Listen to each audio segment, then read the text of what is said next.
हाँ जी दोस्तों, कैसे हो आप।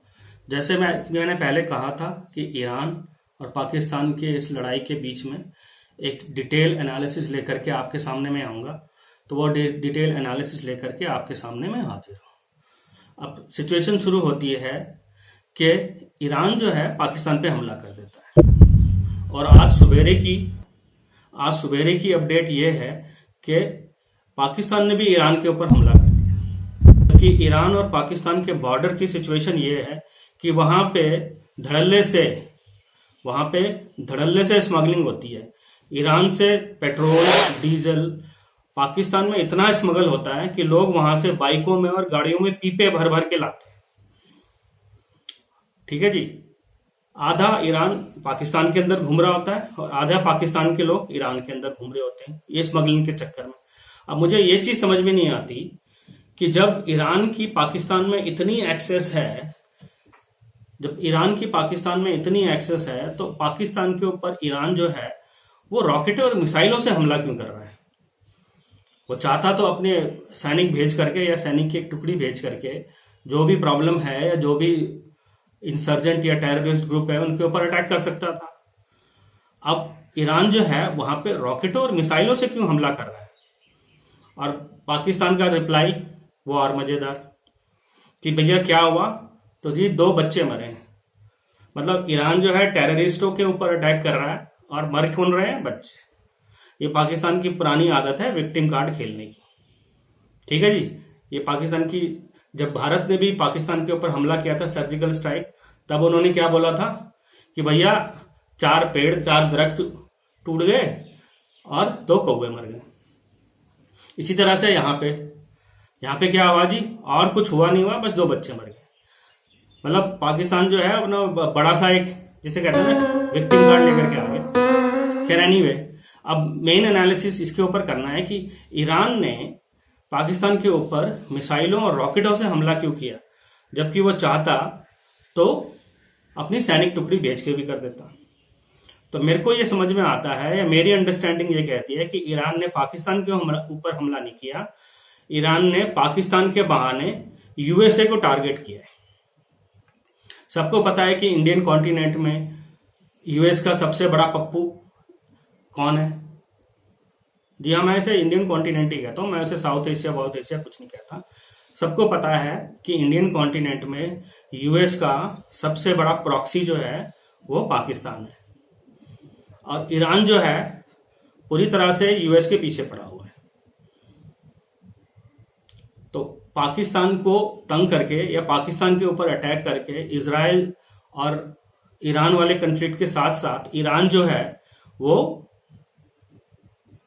पाकिस्तान के बहाने यूएस को एक मैसेज देना चाह रहा है कि भैया हम तुम्हारे पीछे पड़ गए। ठीक है जी। अब इन सब के पीछे एक बड़ा गेम ये भी है कि यूएसए जो है पहले ही 2 जगह 2 फ्रंट वार में फंसा हुआ है। एक तो जो है वो रशिया वाली वार में फंसा हुआ है, दूसरा वहां पे वो यूक्रेन को सपोर्ट कर रहा है। खैर फिलहाल यूक्रेन से तो वो निकल गया, अब उसने खाली यूरोप के कंट्रियों को फंसा रखा है कि भैया तुम सपोर्ट करो, मैं तो चला। अब थोड़े दिनों में ये देखना कि यूक्रेन के ऊपर जो यूके का या समझ लो यूरोप का जो सपोर्ट है, धीरे धीरे वो भी हाथ पीछे खींच लेंगे। ठीक है जी। अब दूसरा कॉन्फ्लिक्ट जो चल रहा है वो चल रहा है इजराइल और हमास का। अब यहां भी सबको पता है कि जो हमास और यहाँ पे दूसरे जो इंसर्जेंट ग्रुप हैं, जैसे हुतीज हो गए, हमास हो गया, हिजबुल्ला हो गया, इन सबको भी ईरान अच्छे तरीके से फाइनेंशियली सपोर्ट करता है और थोड़ा बहुत जितना ड्रोन वगैरह के थ्रू मिलिट्री भी सपोर्ट करने की कोशिश करता है। तो जी यहाँ पे भी जो है ईरान को पता है कि इजराइल को सपोर्ट करने वाला यूएस ही है। इजराइल खुद तो कुछ नहीं कर सकता, जाहिर है फाइनेंशियल सपोर्ट या थोड़ी बहुत मिलिट्री सपोर्ट, एरोप्लेन्स वगैरह की सपोर्ट जो है या एयर स्पेस की सपोर्ट जो है उसको यूएस से लेनी ही पड़ेगी। तो यूएस दूसरा यहां फंस गया। अब तीसरी जगह ईरान ने एक बड़ा गेम कर दिया है कि यहां पे उसने पाकिस्तान को भी फंसा लिया। अब पाकिस्तान के ऊपर भी सपोर्ट करने वाला कौन है, तो जाहिर है यूएस ही है। अब ईरान जो है यहां बहुत अच्छा गेम खेल गया। अब ईरान के साथ साथ इसमें एक बहुत अच्छा सपोर्ट करने वाला या ईरान के पीछे जो खड़ा है वो है रशिया। अब आप चाहे कुछ भी कह लो, फाइनेंशियली तो जो भी है यूएसए है, एक पावरफुल कंट्री और थोड़ा बहुत चाइना भी बन गया है। लेकिन मिलिट्री पॉइंट ऑफ व्यू से अगर आप देखोगे तो आज की डेट में भी दो ही बड़े पावर हैं, एक हो गया यूएसए और एक हो गया रशिया। थोड़ा रशिया की हालत फाइनेंशियली तो खैर ठीक है, मिलिट्री थोड़ा सा अभी खराब है, लेकिन मेरे को यह पूरा पक्का पता है कि धीरे धीरे रशिया जो है इसमें भी अब दोबारा से खड़ा हो जाएगा। एनीवे, तो इसमें रशिया का भी बहुत बड़ा फायदा है। रशिया सपोर्ट कर रहा है ईरान को, ठीक है जी। अब रशिया को भी पता है कि मैं अगर ईरान को सपोर्ट करूंगा तो यूएस जो यहाँ यूक्रेन वाली वार में फंसा हुआ है, और साथ में यूएस जहां वो इजराइल हमास वाले चक्कर में फंसा हुआ है, अब इसके बाद अगर मैं ईरान को सपोर्ट करूंगा तो यूएस जो है ये ईरान पाकिस्तान वाले गेम में भी फंस जाएगा। और यूएस जो है एक फ्रंट या दो फ्रंट पे तो गेम खेल सकता है, लेकिन 3 फ्रंट में उसके बस की भी नहीं है। और सबसे बड़ी बात यह है कि अब बहुत जल्दी यूएस में इलेक्शन भी होने वाले हैं, और हमारे जो ये जो बाइडेन चचा हैं ये भी जाने वाले हैं। जी हाँ, बिल्कुल क्लियर है, इनके बस की कुछ नहीं है। तो यहाँ पे रशिया ने भी बहुत बड़ा गेम खेल दिया है। वो भी डायरेक्टली इनडायरेक्टली जो है जियोपॉलिटिक्स वे में कोशिश कर रहा है कि यूएस को किसी न किसी तरह से, जैसे उसने उसको यूक्रेन वार में फंसाया है, वैसे ही वो भी चाहता है कि किसी न किसी तरह से हम यूएस को पाकिस्तान में फंसा करके और रगड़ें। ठीक है जी। और अब देखना कि आगे जाके इसमें क्या स्टेप लेता है, ये बड़ी मजे की बात है। और तीसरी जो इसमें एक पॉइंट है चाइना का। अब चाइना का पाकिस्तान के साथ भी रिलेशन ठीक ठाक है और चाइना का ईरान के साथ भी रिलेशन ठीक ठाक है, लेकिन उसको चाइना का ज्यादा बेनिफिट जो है वो ईरान के साथ है, क्योंकि चाइना जो है वो ईरान से बहुत अच्छी क्वांटिटी में तेल, ऑयल और नेचुरल गैस वगैरह इस तरह की चीजें खरीदता है।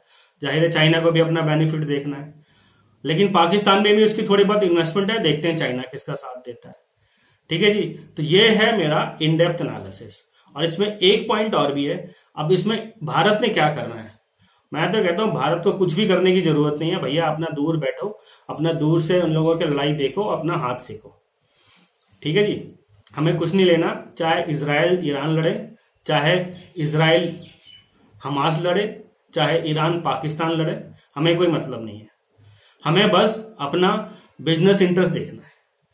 बिजनेस इंटरेस्ट बोले तो हमारे जो भारत के जो वेस्टर्न पोर्ट्स हैं वहां से मिडिल ईस्ट के लिए यानी कि यूएई और सऊदी के लिए हमारी शिपिंग लाइन जो है वो क्लियर होनी चाहिए।